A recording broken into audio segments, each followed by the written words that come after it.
વખતે અડપલું કરવાનો ટ્રાય કર્યો, એવો પાઠ ભણાયો કે 2002 પછી 22 તે હજી કોઈ ડોકું ઊંચું.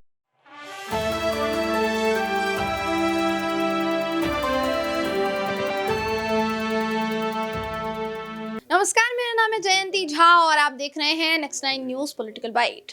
दोस्तों, गोधरा कांड और गुजरात का क्या नाता है ये शायद हमें बताने की आपको जरूरत नहीं है, आप अच्छी तरीके से जानते हैं। और उस नाते से पीएम मोदी और साथ ही गृह मंत्री अमित शाह जी का क्या लेना देना है ये भी आप अच्छी से भली भांति जानते होंगे। तो देखिए, अब इस बात की चर्चा इसलिए हो रही है क्योंकि मुद्दा छेड़ दिया है और मुद्दा छेड़ा है अमित शाह जी ने। गुजरात चुनाव में रैली करते वक्त 2002 दंगों की यहाँ पर बात आई और अमित शाह ने ये कहा कि 2002 में जिन लोगों ने शांति भंग करने की कोशिश की थी, हमने उनका ऐसा इलाज किया कि अब शांति स्थायी रूप से गुजरात में आ गई है। ये कहा अमित शाह ने, बकायदा उनका बयान सामने आया है 2002 के गोधरा दंगों को लेकर। लेकिन देखिए, उन्होंने कहा कि शांति आ गई है, लोग नॉर्मल अवस्था में रहने लगे हैं। लेकिन एक पोस्टर बॉय की चर्चा बहुत हो रही थी, मोची जिनका नाम था, और वो अभी इस वक्त किन परिस्थितियों में है उनसे जुड़ी भी रिपोर्ट सामने आ रही है। तो सबसे बड़ा सवाल ये उठ रहा है कि क्या वाकई गोधरा दंगों को लेकर जो बयान अमित शाह जी ने दिया है उसमें सच्चाई नजर आ रही है या फिर नहीं। जिस तरीके का बयान उन्होंने दिया है, क्या अभी के हालात में धरातल पर वो नजर आ रहा है, ये सबसे बड़ा सवाल यहाँ पर देखिए खड़ा हो रहा है। और इन्हीं सवालों पर चर्चा करने के लिए हमारे साथ हमारे सहयोगी पीयूष मौजूद है। पीयूष, बहुत बहुत स्वागत है आपका। पीयूष, अभी देखिए गुजरात में इलेक्शन की शुरुआत हो चुकी है, 2 चरणों में चुनाव होने हैं और 2 चरणों में चुनाव से पहले जिस बात का इंतजार किया जा रहा था कि बीजेपी का गढ़ माना जाता है गुजरात, और वहां अगर तुष्टीकरण की राजनीति के लिए मुस्लिम समुदाय की बात ना की जाए या फिर आप बात कर लीजिए गोधरा दंगों की बात ना की जाए तो फिर चुनाव पूरा नहीं होगा। और अमित शाह जी ने वो कसर पूरी कर दी है। उन्होंने गोधरा दंगों को लेकर बयान दिया, उन्होंने कहा शांति आ गई है। इस बात में कितनी सच्चाई आपको नजर आती है और कितनी नहीं, आप बताएं। देखिए, अगर बात की जाए शांति आई है या नहीं आई है, तो देखिए हम ये कह सकते हैं कि गोधरा के बाद जो है वहाँ का एक तबका जो है वो थोड़ा सा डरा डरा महसूस करता है। देखिए, मैं ये नहीं कहूँगा शांति आई है गई है, मैं इसमें चर्चा नहीं करना चाहता, लेकिन एक तबका जो है, मैं उसका नाम भी नहीं लेना चाहता, वो थोड़ा सा डरा हुआ महसूस करता है। क्योंकि देखिए हम काफ़ी देखिए हमारे जो चैनल है नेक्स्ट 9 न्यूज़, वो गया था वहाँ पे, काफ़ी कवरेज किए पूरे गुजरात, वो देखिए उन्होंने कवर करा। हमारे चैनल पे वीडियोस है, वो देख सकते जनता कि उसमें मुस्लिम्स का जो उनका एक राय है, उनकी अपने ओपिनियन है, लोग क्या सोच रहे हैं वहाँ पे बीजेपी के बारे में, वो आप साफ देख सकते हैं उन वीडियोस में। और हमने भी जितने देखिए खबरें करी हैं वहाँ से मुसलमानों को लेकर, वो सब देखिए अब आम आदमी पार्टी को चाह रहे हैं। तो अगर देखिए, अगर शांति आई होती, अमित शाह जैसे बात कर रहे हैं, तो वहां पे आम आदमी पार्टी को क्यों बोलते सारे मुसलमान? एक भी मुसलमान का देखिए ऐसा कोई बयान नहीं आया जो बोलता हो। हाँ बिल्कुल, एक भी उन्होंने नहीं बोला कि देखिए कि बीजेपी लाएंगे हम, उन्होंने ये बोला है कि आम आदमी पार्टी आने चाहिए।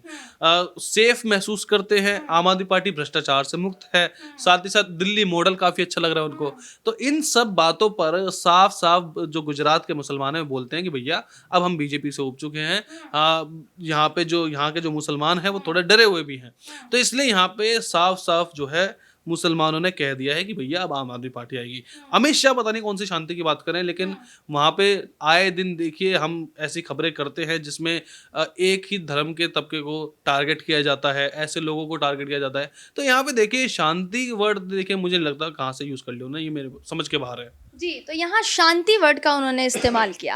अब देखिए पीयूष, हमारा एक और सवाल है, वो कह रहे हैं कि शांति आ गई है गुजरात में, लेकिन अभी भी अगर देखेंगे तो सबसे ज़्यादा अभी की तुष्टीकरण की राजनीति से जुड़ी खबरें हो, चाहे फिर वो एक वर्ग के प्रताड़ना की बात हो, चाहे फिर वो उनके ऊपर लांछन लगाने की बात हो, ज़्यादातर बीजेपी शासित राज्यों से सामने आता है, ऐसा दिखाया गया है। और अभी देखिए, अभी इस वक्त की मैं बात करूं गुजरात की, तो वहाँ से एक सर्वे आया है, उस सर्वे में 12% मत बीजेपी लेती दिखाई दे रही है मुस्लिम मतदाताओं के। तो इस माहौल के बाद भी मुस्लिम मतदाता बीजेपी पर भरोसा क्यों कर रहे हैं? अगर अमित शाह ये कह रहे हैं कि शांति आई है और शांति नहीं आई है, जैसा गोधरा दंगों के बाद अभी हमारी ग्राउंड कवरेज हुई और उसमें समझ में आया, तो फिर क्या वो सर्वे झूठा है या फिर मीडिया जानबूझकर उस चीज को प्रदर्शित करने की कोशिश कर रहा है जो कि सीधे सीधे बीजेपी के पाले में जाए? देखिए, सर्वेस को लेकर मैं उनके झूठ या सच पे बात नहीं करूंगा। मैं बात करूंगा उन 12% के बारे में। देखिए, 12% कौन है? यहाँ पे आपको पता होगा कि हर पार्टी का सेल होता है, आईटी सेल है, दूसरे सेल है, तो इसमें एक माइनॉरिटी सेल भी होता है।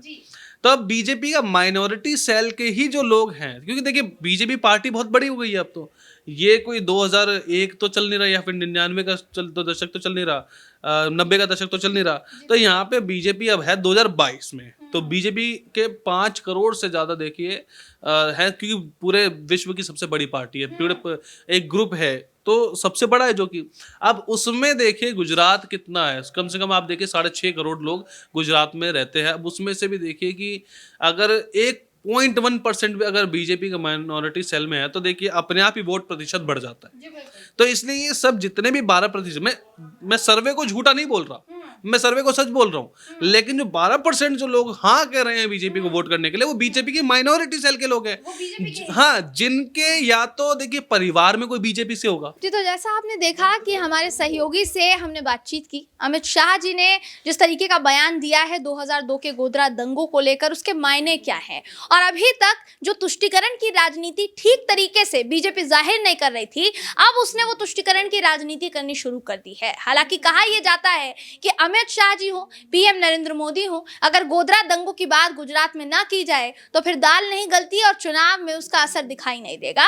और वही असर यहां पर जाहिर करने के लिए अमित शाह ने 2002 का मुद्दा यहां पर छेड़ दिया है, जिससे सीधे तौर पर गृह मंत्री का भी कनेक्शन है और पीएम नरेंद्र मोदी का भी कनेक्शन है। अब देखना यह होगा दोस्तों कि 2002 दंगों को लेकर जो स्थायी शांति की बात यहां पर अमित शाह जी कर रहे हैं, ये आगे जाकर चुनाव में कितना असर डालता है, क्योंकि गुजरात की जनता बेवकूफ तो नहीं है, उनको पता है कि 2002 के बाद शांति आई है या फिर नहीं आई है, या फिर यहाँ पर भी बयान में सिर्फ और सिर्फ जुमलेबाजी की जा रही है। बहरहाल इस खबर पर आपकी राय क्या है, कमेंट करके जरूर बताइएगा। वीडियो अगर आपको पसंद आया हो तो वीडियो को लाइक और शेयर करना ना भूलें। फिर मुलाकात होगी आपसे किसी ऐसी ही खबर के साथ, तब तक के लिए नमस्कार।